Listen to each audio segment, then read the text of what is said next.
እንደ ወንድ ታወራለች እያሉኝ ነው። እውነታቸው ነው? አዎ። እስኪ አውሩ። ምን ላውራ ጆይ? በኢየሱስ ክርስቶስ በኢየሱስ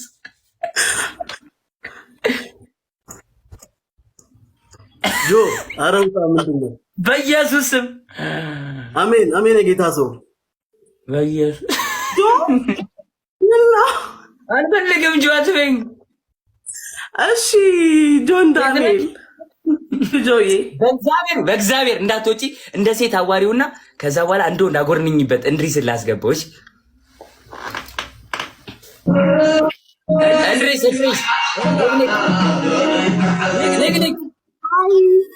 ኔግኒክ ስማ፣ እንድሪስ እንዴት ነህ? በጣም ቆንጆዬ፣ በጣም ቆንጆ ቢዩቲፉል፣ በጣም ኢትዮጵያ ላይ አሉ ከሚባሉ ቆንጆዎች መካከል ነች። እንድሪሴ ተዋውቃት። ክብርሌ ከየት ነሽ አንቺ? ከአዲስ አበባ እንድሪስ። ብስሚላህ ይዚ ወንድ ነሽ ሄዳ ወንድ ይዛ ወጣኩ። ኧረ ወጣ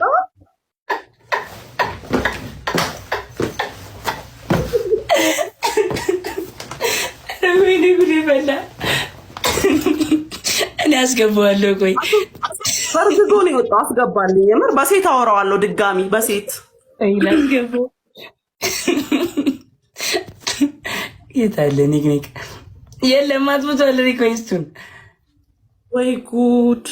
እስቲ ሌላ ሰው አስገባ ጆዬ። ኧረ ወይኔ ጉዴ ፈላ። ቆይ እሺ አስገባ። አዎ ዴቭ መጣ። ዴቭ ይሄን አስደንግጭው፣ በእግዚአብሔር ይሄን አስደንግጭው። በፊት በሴት አረ ጠፊና አዳ ወንድሜ ኮም ወንድሜ አይ አም ማይ ፍሬንድ ቱዴይ ኮም አሉን ቱዴይ ካም ማይ ፍቅረኛ ተዋወቃ። ኦኬ አንተ ፍቅረኛ ነሽ? ሃይ ዴቭ እንዴት ነህ? አለሁልሽ። ኦኬ ትላንትና እውነቴ ነው እንደ እህቴ ልንገርሽ። ነይ ዝም በል ወንድሜ። ዛሬ በቃ ወይ ትፈታለህ ወይ ትጠርነፋለህ። ልትወስድብኝ ነው? እሷን ትፈልጋታለህ? ነይ አይወስድም፣ ግን ልንገራት እውነቱ። እሺ ይሄ ፍቅረኛ በጣም ዘዋር ምን ማለት ነው? አልገባኝም።